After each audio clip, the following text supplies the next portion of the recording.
भागवत भगवान की जय हो। श्री सुखदेव जी महाराज की जय हो। जगत गुरु महाप्रभु जी वल्लभाचार्य जी की जय हो। सदगुरुदेव की जय हो। भागवत महापुराण में प्रथम जो महात्म्य है तेनु आपणे गणीने बराबर ज 4 मिनिट थी वधारे नहीं लईए, जेथी भागवतजीनो क्रम ए आपणे तरत ज लई सकीए। भागवतजीनुं महात्म्य भागवतजीना શરૂઆતમાં જે 5 અધ્યાય છે તેમાં પદ્મ પુરાણમાં કે સ્કંદ પુરાણ હું ભૂલ્યો છું એમાંથી લીધેલું છે।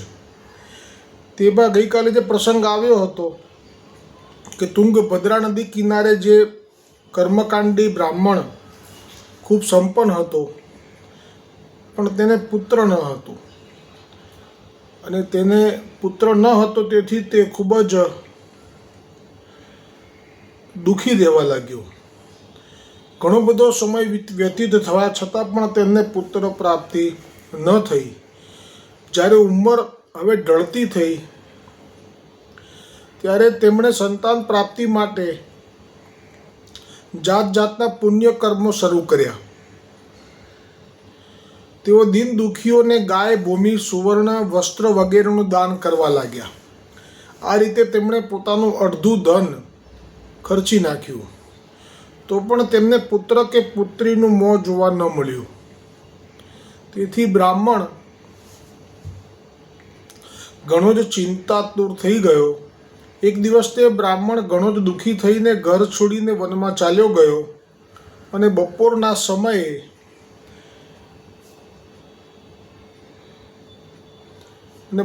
સમયે તેને તરસ લાગી તેથી એક તળાવ પાસે ગયો અને પાણી પીને ત્યાં જ બેસી ગયો।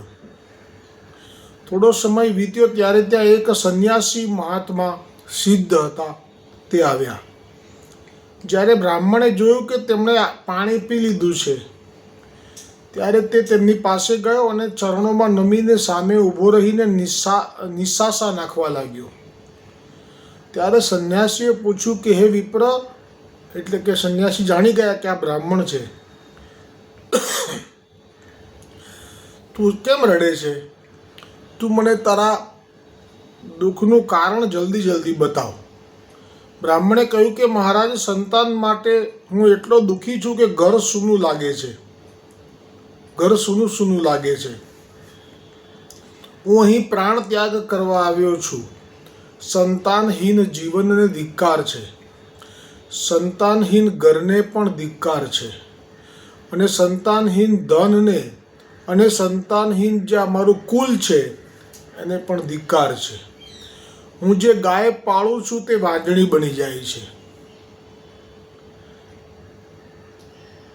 જે વૃક્ષ વાવું છું તેને ફળ જ અને ફૂલ પણ નથી ઉગતા। બહારથી જે ફળ મારા ઘરમાં ખરીદીને લાવું છું તે પણ ખૂબ જલ્દી સડી જાય છે।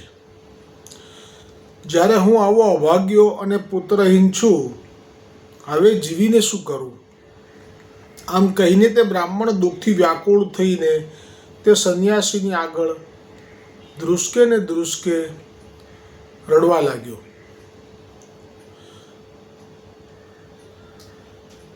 ત્યારે સંન્યાસીના મનમાં ભારે કરુણા ઉત્પન્ન થઈ। યતિ યોગી હતા। તેમણે બ્રાહ્મણના લલાટની રેખાઓ જોઈને બધી વાત જાણી લીધી અને પછી તેને કહ્યું કે હે બ્રાહ્મણ, સંતાન પ્રાપ્તિનો મોહ છોડી દે, સાથે સાંસારિક વાસના ત્યજી દે। હે વિપ્ર, સાંભળ, મેં અત્યારે તારું પ્રારબ્ધ જોઈ લીધું છે કે તને 7 જન્મ સુધી કોઈ સંતાન થવાનું નથી અને પુત્રને કારણે સુખને બદલે દુઃખ ભોગવવું પડ્યું છે।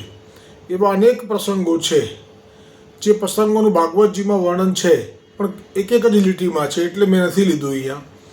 એક તો ચિત્રકેતુ રાજા જે હતો તેને પુત્ર ન હતો અને નારદ મુનિ અને સાથે એક ઋષિ અંગીરા આવેલા અને ચિત્રકેતુના પુત્ર માટે જ પ્રાપ્તિ માટે જ આવી રીતે જ એ રડ્યા હતા। ત્યારે કહ્યું હતું કે તારા પ્રારબ્ધમાં નથી, પણ છતાંય કહ્યું કે ના, આપ કૃપા કરો। ત્યારે કહ્યું કે થશે પણ તને સુખ નહીં મળે। બસ એટલે એમાં તો એક જ વાક્યમાં કહ્યું છે, એમ બીજું પણ કહ્યું છે. અંગરાજાનું ઉદાહરણ કે વેન જેવો પાપી પુત્ર હતો એટલે બહુ દુઃખ પામ્યો હતો, એમ કરીને એમને દ્રષ્ટાંત આપ્યા. સનાતન ધર્મથી જોડાયેલા યોગી હતા એટલે આવા દ્રષ્ટાંત આપ્યા. અને આ પણ સનાતન ધર્મમાં છે બ્રાહ્મણ, એટલે સમજી તો ગયો કે આપ જે કહેવા માગે છે એ પ્રમાણે જે મને પુત્ર થશે, પુત્ર મારા ભાગ્યમાં નથી, અને જેને છે એને પણ જે ધારું છું હું કે સુખ મળે છે એવું સુખ સંભવ નથી બધાને. જેના ભાગ્યમાં ન હોય એને પુત્ર જન્મ લે છતાં પણ મોટો થઈને દુઃખ આપે છે. એવા બે પ્રસંગોનું એક જ લીટીમાં વર્ણન કરેલું છે, જેથી કરીને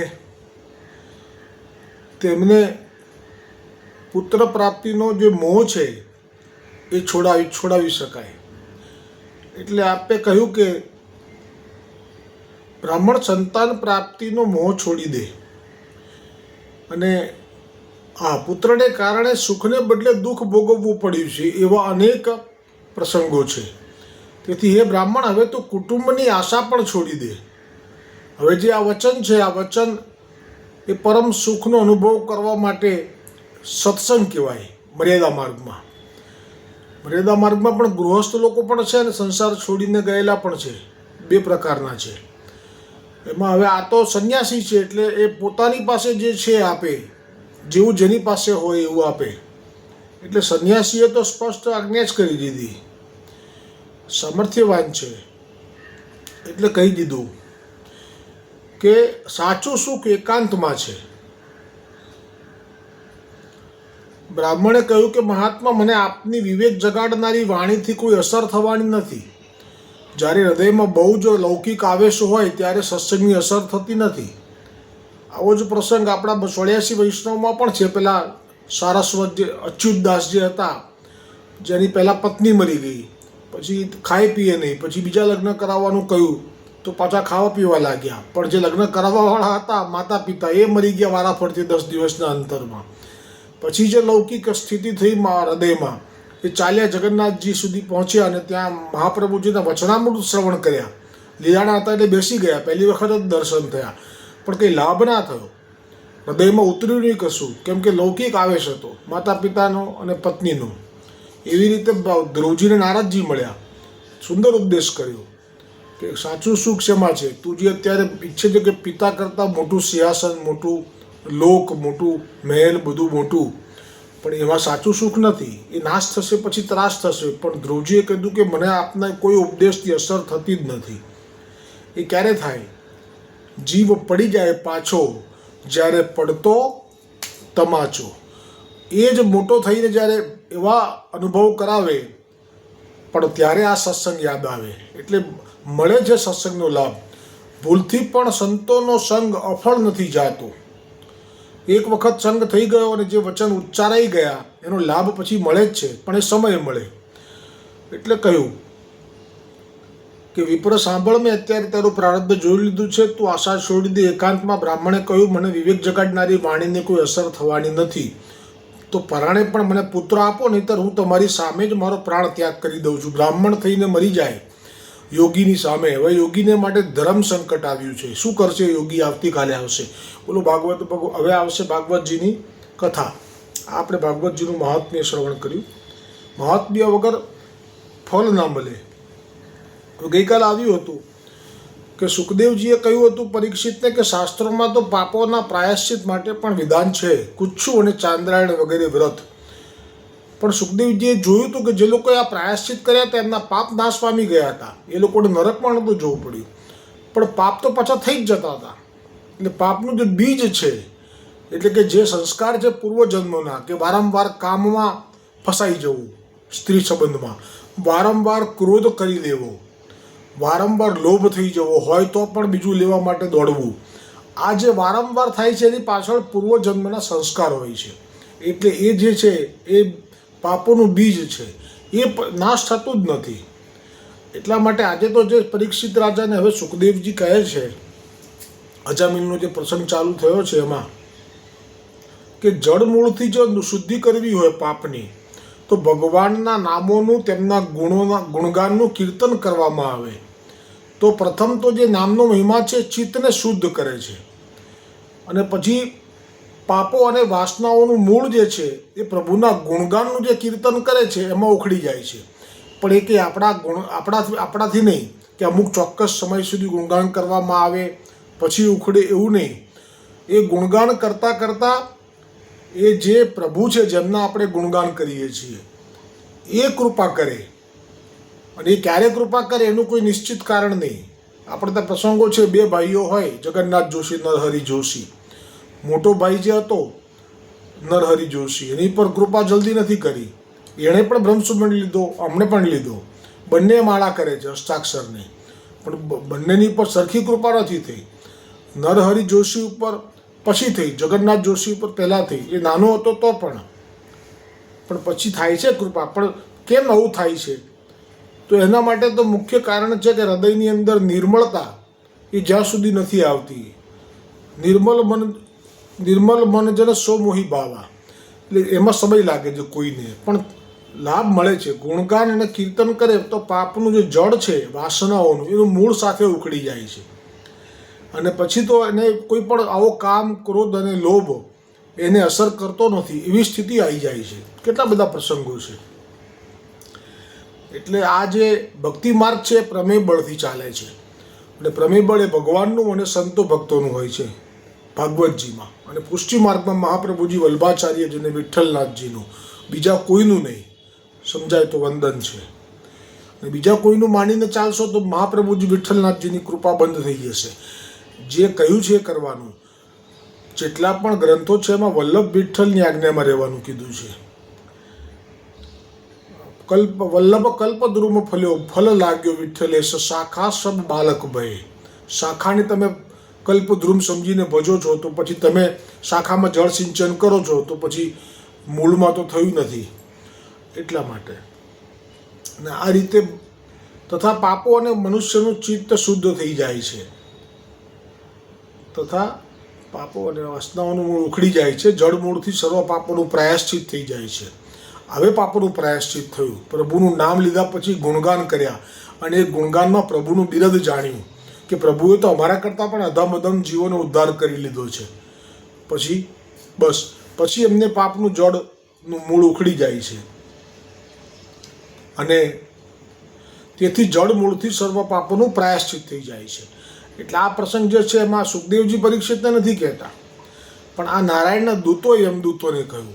યમદૂતો માટે આ બધું નવું છે, કારણ કે યમદૂતોને આવો અનુભવ થયો જ નથી કે લેવા ગયા હોય ને પાછા જવું પડ્યું હોય. એ જાય એટલે લઈને જ જાય. તથા અજામિલને ના લઈ જાઓ. હવે કહે છે નારાયણના દૂતો યમદૂતોને, તમે અજામિલને ના લઈ જાઓ. આણે આ બધા પાપોનું પ્રાયશ્ચિત કરી લીધું છે, કારણ કે આણે મરતી વખતે ભગવાનના નામનું ઉચ્ચારણ કર્યું છે. ઘણા લોકોને સંદેહ થાય છે આમાં કે ભગવાનના નામનું ઉચ્ચારણ તો આપણે કરીએ જ છીએ અને એણે કર્યું છે. તો અહીંયા 2 વાત છે એ અલગ છે. એક તો એણે જે કર્યું છે નામનું ઉચ્ચારણ એ યમદૂતોને જોયા પછી કર્યું છે.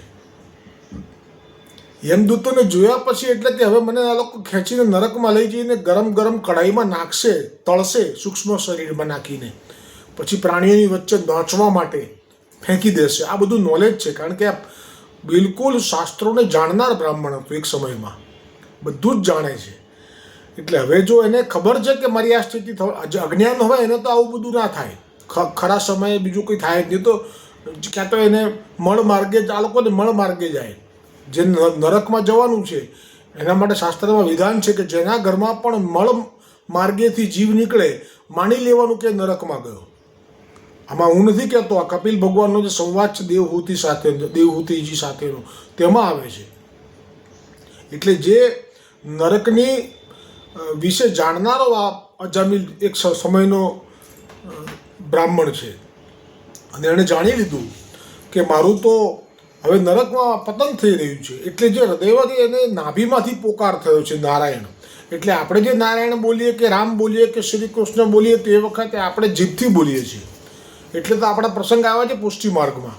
આ મર્યાદા માર્ગીય ભાગવતજીના માટેનો પ્રસંગ લઉં છું, જોડે પુષ્ટિ માર્ગીય લઉં છું, કેમ કે બધા શ્રવણ કરી રહ્યા છો. તો જ્યારે ચાચાજીએ જાણ્યું કે આજે તો રાત્રિએ પહોંચી જવું જરૂરી છે પેલે પાર વચ્ચે યમુનાજી વહી રહ્યા છે. પણ હવે જવું કેવી રીતે? નાવવાળા બધા ચાલ્યા ગયા હતા, પોતપોતાના ઘરે રોટલા શાક ખાઈને સૂઈ ગયા હતા. ચાચાજીએ જાણ્યું કે એ રાત્રિ મુકામ કરવા જેટલો સમય નથી, તો આપ તો અષ્ટાક્ષર આપને સિદ્ધ હતું, એટલે આપે અષ્ટાક્ષરનું નામ લેતા ગયા અને પેલા વૈષ્ણવને કહ્યું કે તું મારી પાછળ જાઉં, પગ મારા ચરણ રાખું, એની પાછળ પાછળ તું રાખીશ તો તું ડૂબીશ નહીં. તો ચાચાજીના એક એક ચરણની પાછળ પાછળ પેલો ચાલવા લાગ્યો. તો એણે જોયું કે ચાચાજી તો અષ્ટાક્ષર બોલે છે, તો હું બોલી લઉં અને હું ચાલી લઉં મારી રીતે અલગથી. મારે એમની પાછળ ચાલવાની ક્યાં જરૂર છે, અનુસરવાની ક્યાં જરૂર છે? આવું વિચારીને જે ચાલવા ગયો, જે સાથેનો વૈષ્ણવ, સાધારણ વૈષ્ણવ, તો ડૂબવા લાગ્યો. તો તરત જ બાવળું પકડીને કહ્યું કે મેં તને કીધું એમ કર, તું મારી પાછળ પાછળ ચાલ. આ વાત છે કે જેમને અષ્ટાક્ષર સિદ્ધ થયા છે એ અને જે નથી સિદ્ધ થયા એ બંને બોલે છે તો એક જ સરખો મંત્ર, પણ તેમાં એકને ફળ સહજ પ્રાપ્ત છે, બીજાને ફળ પ્રાપ્ત નથી. એને તો ડૂબવાનું આવ્યું. તો એ વખતે સંદેહ મંત્ર ઉપર નથી કરવાનો, સંદેહ કરવાનો છે કયા ભાવથી કરે છે. આ જે જામીલ છે એને તો નાભીમાંથી પોકાર થયો છે કે જેણે દૂત જોયા છે, હવે લઈ જશે ને મને આવી યાતના આપશે, તો એ નાભીમાંથી થાય છે પોકાર, એ કારણ છે. પછી જે બીજું કારણ છે કે એને કૃપા થઈ ચૂકી છે પહેલેથી જ. પરાશર મુનિએ કહેલું કે તું તારા પુત્રનું નામ નારાયણ રાખીશ તો તું ભવ પાર થઈ જઈશ, એટલે આમાં કૃપા પણ બહુ મોટું બળ છે. એટલે તો સુખદેવજીએ ભાગવતજીમાં આગળ જ કહ્યું કે આ જે ભાગવતજીનો માર્ગ છે મહાત્માઓની કૃપાથી ચાલે છે. આ કૃપાનો માર્ગ છે. ભાગવતજીમાં પણ જેમ પુષ્ટિ માર્ગ કૃપા માર્ગ છે, એવી રીતે મર્યાદામાં પણ આ કૃપા માર્ગ છે ભાગવતજીએ. તો આ જે સામર્થ્ય છે એમાં નામનો મહિમા તો મેં કહ્યું એમ એક તો નાભીથી એમણે લીધું છે, એટલે એ કારણથી પણ હવે એમના બધા પાપો બળીને ભસ્મ થઈ ગયા. પછી બીજું પેલા પરાશરજી કહીને ગયા હતા કે તારા છેલ્લા પુત્રનું નામ નારાયણ રાખજે, એટલે એ જે વખત નારાયણ નારાયણ કરતો રહેતો એટલે એનું ચિત્ત શુદ્ધ થવા લાગેલું, પણ પાપ છૂટતા નહોતા. પાપનું મૂળ જે હતું બીજ, એ તો એવું ને એવું જ હતું, એટલે કે વળી પાછી હિંસા તો કરતો જ હતો, લૂંટતો કરતો જ હતો. વેશ્યાગમન જે વેશ્યા ઘરમાં રાખી છે એની સાથે ભોગે ભોગવતો, એના હાથનું જ ખાતો, એટલે પાપમાં કોઈ ફરક નહોતો પડ્યો. પણ જે નારાયણ નારાયણ પોતાના પુત્રને બોલાવતો, તેમાં પરાશર મુનિએ જે કહેલું એ પ્રમાણે એની ચિત્તની શુદ્ધિ થવા લાગી. એને ખબર ના હોય, દવા લઈએ એટલે એનું અસર કરે આપણને એકદમ ના ખબર પડે, સમય જાય એટલે ખબર પડે. તો આ રીતે નારાયણના નામનો એ વખતે મહિમા અધિક નહોતો. અત્યારે કેમ છે, નાભીમાંથી પોકાર કર્યો. જ્યારે કોઈ ભયભીત થઈ જાય છે, જેમ કે ધરતીકંપ આવ્યો 2001માં, ત્યારે જે નામ નીકળ્યું મુખમાંથી, ઘરમાંથી બહાર નીકળતી વખતે જેને જાના બી, એ વાઇબ્રેશન, એ જે છે પોકાર, એ બહુ અંદરથી થાય, કારણ કે જીવ હવે જાય છે અને એમને એમ બોલતા હોય એ જુદી વસ્તુ છે. એટલા માટે સંદેહ નહીં કરવો, કારણ કે આ જે કહે છે એ નારાયણના દૂતો છે અને એ ક્યારેય મિથ્યા ભાષણ ન કરી શકે. કે છે મોટા મોટા મહાત્માઓ એ વાતને સારી રીતે જાણે છે કે સંકેતથી ઉપહાસ ખાતર, રાગ આલાપવા ખાતર પણ જો કોઈ મનુષ્ય ભગવાનના નામોનું ઉચ્ચારણ કરે છે તો તેના બધા પાપો નષ્ટ થઈ જાય છે. જે મનુષ્ય પડતી વખતે, એટલે કે ઠોકર વાગે એકદમ પડી જાય, ક્યાં તો કોઈ જગ્યાએ લપસી પડે, પછી પગ લપસતી વખતે, શરીર ભંગ થતી વખતે, મચકોડાઈ જાય ને એકદમ આપણે ના ભગવાનનું નામ લઈ લઈએ, તથા ઘાયલ થતી વખતે, કોઈ જગ્યાએ એક્સિડન્ટ જેવું થાય ને આપણને બહુ વાગે ને એ વખતે બી આપણે ભગવાનનું નામ મુખથી ઉચ્ચાર કરી લઈએ, પણ વિવસ્થાને લીધે મુખેથી પ્રભુનું નામ લેવાઈ જાય તો તે જીવ યમ યાતનાને પાત્ર રહેતો નથી.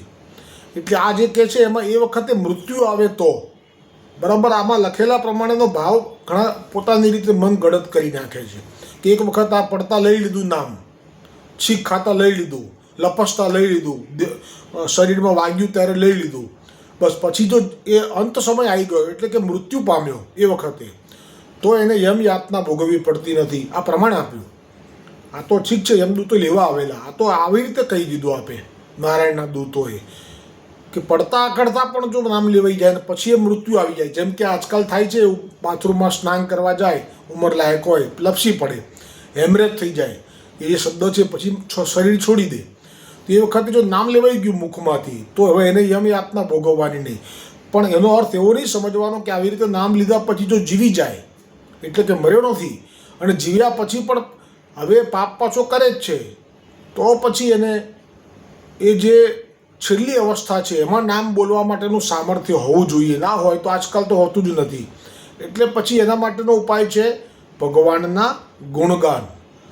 એ ગુણગાન જે કથા આવશે આપણે જે ભાગવતજીમાં દસમ સ્કંદની શ્રી કૃષ્ણની, એ પહેલાં રામચંદ્રજીની, એ પહેલાં જે ચરિત્રો આવશે ભક્તોના, વામન ભગવાન, અમરીશ રાજાનું ચરિત્ર, એ બધા ભક્ત પ્રહલાદ, એ બધા જે ચરિત્રો છે એવા આના પછી ભક્ત પ્રહલાદનું ચરિત્ર આવશે, એમાં પણ ઋષિ ભગવાન. તો એ બધી કથા શ્રવણ કરવાથી એ પાપના કરવાની વૃત્તિ જે છે, એનું બીજ છે, એના મૂળ છે, એને ઉખાડી નાખે છે. એ ભાવ છે આજનો.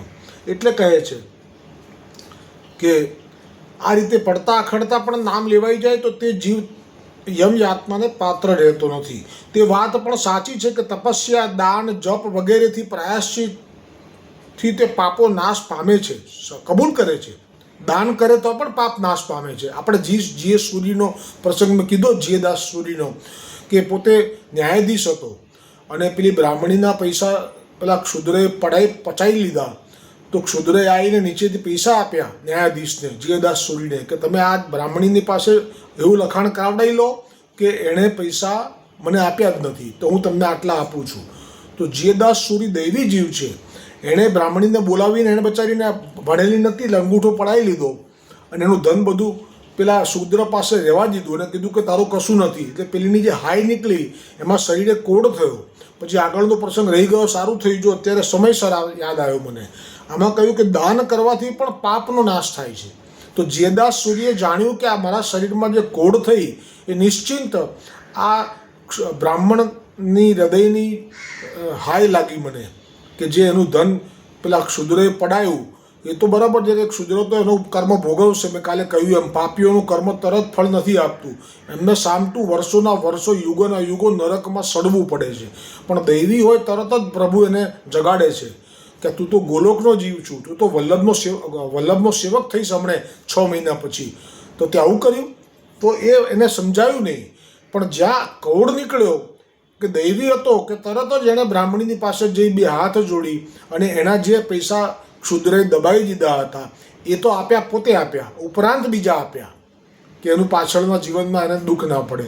તો આ દાન કરવાથી એના પાપનો નાશ થઈ ગયો.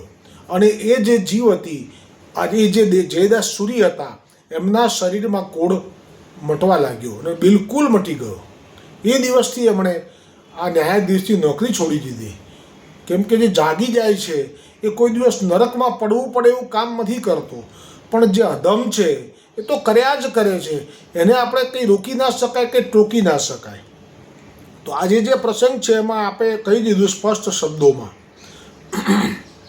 કે જે તપસ્યા, દાન, જપ વગેરેથી પણ પ્રાયશ્ચિતનો પાપ તો નાશ તો થાય જ છે, પરંતુ છતાંય તે હૃદય શુદ્ધ થતું નથી. હૃદય શુદ્ધ થવું એ જાપથી પણ નથી થતું. જુઓ, સુખદેવજી કહે છે, પરંતુ પ્રભુના ચરણોની સેવાથી જ તે શુદ્ધ થાય છે.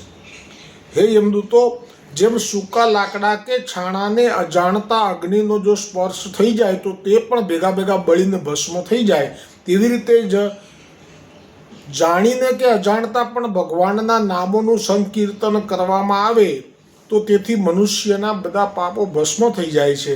જેમ કોઈ મનુષ્ય અજાણતા અમૃતનું પાન કરી લે તો પણ તે અમર થઈ જાય છે, તેમ અજાણતા પણ પ્રભુના નામનું ઉચ્ચારણ કરવામાં આવે તો પણ ભગવાનનું નામ પોતાનું ફળ આપીને જ રહે છે. શ્રી સુખદેવજી કહે છે, પરીક્ષિત, આ પ્રમાણે ભગવાન નારાયણના પાર્ષદોએ ભાગવત ધર્મનો પૂરેપૂરો નિર્ણય કહી સંભળાવ્યો. આ ભાગવત ધર્મનો નિર્ણય છે કે જે ભગવાનના નામનું સંકીર્તન, ભગવાનના ગુણગાન, ભગવાનના ભક્તોનું ચરિત્ર, એમનું ભગવાનનું બિરદ, આ બધું જેના કર્ણમાંથી એકવાર હૃદયમાં ગયું એટલે હૃદયને શુદ્ધ કરી નાખે છે અને પછી એને પાપ થતા જ નથી. એ પ્રમેય બળ છે પ્રભુનું. અને એટલા માટે જે કહ્યું કે અને અજામિલને યમદૂતોના પાશમાંથી છોડાવીને મૃત્યુના મુખમાંથી બચાવી લીધો. હે પ્રિય પરીક્ષિત, નારાયણના પાર્ષદો પાસેથી આ બધું સાંભળીને યમદૂતો યમરાજ પાસે ગયા. યમદૂતો ખાલી હાથે પાછા ગયા. આ પહેલી વાર બન્યું છે, આવું આ કહેશે આગળ. એટલે કહ્યું કે પાસે ગયા અને તેમને આખો એ વૃત્તાંત યથાવત કહી સંભળાવ્યું. હવે એ શું વૃત્તાંત થયો એ પછી આવશે, પણ આ તરફ શું થયું? અજામિલ યમદૂતોના ફંદામાંથી છૂટીને નિર્ભય અને સ્વસ્થ થઈ ગયો. તેણે આનંદમાં મગન થઈ મસ્તક નમાવી પાર્ષદોને પ્રણામ કર્યા. ત્યારે પાર્ષદોએ જોયું કે અજામિલ કશું કહેવા માગે છે, ત્યારે તેઓ અચાનક તેની સામે અંતર ધ્યાન થઈ ગયા. બસ આ બે વાત સમજીને આજનો સત્સંગ અધૂરું રાખીશું આપણે. એક વાત તો એ છે કે જે અજામિલ છે એણે સત્સંગ શ્રવણ કર્યો, એના ભાગ્યમાં પેલા જે મુનિ આવીને ગયા એમનું ખાધું અને જે આશીર્વાદ આપે કે તને ભવ પાર કરીને જ રહીશું, આ કહે છે મારાથી ભજન પૂજન કંઈ નહીં થાય. તો આવી કૃપા થઈ કે પુત્રને નારાયણ કહ્યો તો પણ ભગવાન વિષ્ણુના દૂતોએ આવી અને એમની રક્ષા તો કરી પણ સત્સંગ મળ્યો. સત્સંગ એ મોટામાં મોટો આધાર છે જીવનને પરિવર્તન કરી નાખવા માટે. જીવનનો લાભ એ સત્સંગ છે, એની અસર સદા અંગે અંગ છે. તો જે ચર્ચા થઈ જમદૂતોને નારાયણના દૂતોની વચ્ચે એ સત્સંગ હતો, એ આના અંગે અંગમાં અસર થવા લાગી અજામિલના. એક આ વાત હતી. અને બીજી વાત હતી કે હવે કંઈ કહેવા જતો હતો, મસ્તક ન આવ્યું પણ બોલવા જતો હતો, પણ કેવી રીતે બોલી શકે? કેમ કે પાપનું ત્રાજવું ભારે છે. એટલે નારાયણના દૂતોએ વાત જો સાંભળવી હોય તો કંઈક કરી શકત કૃપા. જેમ અહીંયા આજ જ્યારે પ્રેત બનશે, પેલો પ્રેત બન્યો આવશે મહાત્મામાં, ધુંધુકારી પ્રેત બનશે તો આમ જળ છાંટે છે ગોકર્ણજી, એટલે એને બોલવાની શક્તિ આવે છે. એમ અહીંયા કરી શકત પણ નથી કર્યું. કેમ? તો કે આ તો પુત્રનું નામ લઈને બોલ્યો છે નારાયણ, અમે આવ્યા બચાવવા, અમારી ફરજ પૂરી થઈ ગઈ. પણ આની સાથે વાત કરવામાં નારાયણના દૂતોને કોઈ હરખ ના થયો, કેમ કે આ પાપ કરવાનો જ છે પાછો. આ બહુ સમજવાની વાત છે કે જેની વૃત્તિ છે બદલાતી નથી, એટલે કોઈનો અંદરથી આનંદ થતો નથી દૂતોને, એટલે દૂતો તો ચાલ્યા ગયા. પણ હવે આ સત્સંગની અસર જે થઈ છે એનો પ્રભાવ શું પડશે અજામિલ ઉપર? અને ત્યાં યમદૂતો જે પ્રશ્ન કરશે કે આ શું થયું તમારા, અમે તમને જ મોટા ગણીએ છીએ, જેમ નારદજી કહે છે ને બ્રહ્માજીને કે અમે તો તમને જ ગણીએ છીએ સર્જનહાર. તો ત્યાં ભાગવતજી મળ્યું. એમ અહીંયા યમદૂતો કહેશે કે અમે તો તમને જ ગણીએ છીએ મુખ્ય પાવરવાળા, કે તમારાની વચ્ચે કોણ આવી શકે, આ લોકો કોણ હતા? એ પ્રસંગ આવતીકાલે આવશે. બોલો ભાગવત ભગવાન કી જય હો, સુખદેવજી મહારાજ કી જય હો, જગદગુરુ મહાપ્રભુજી વલ્લભાચાર્યજી કી જય હો, સદગુરુદેવ કી જય હો, અમારા બ્રહ્મસંબંધ દાતાર ગુરુ કડીગર વ્રજેશ કુમારજી મહારાજ શ્રી કી જય હો.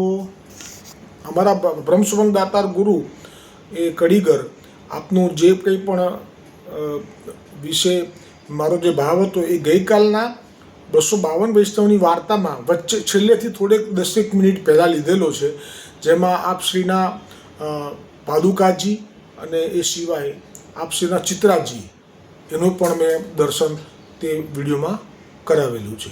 અને અમારા મહાપ્રભુજી વલ્લભાચાર્યજીનું ચિત્ર જે ત્યાં બિરાજતું સ્વરૂપ મૂર્તિ રૂપે તેનું પણ દર્શન ચિત્રનું કરાવેલું છે. બોલો વલ્લભાધીશ કી જય હો.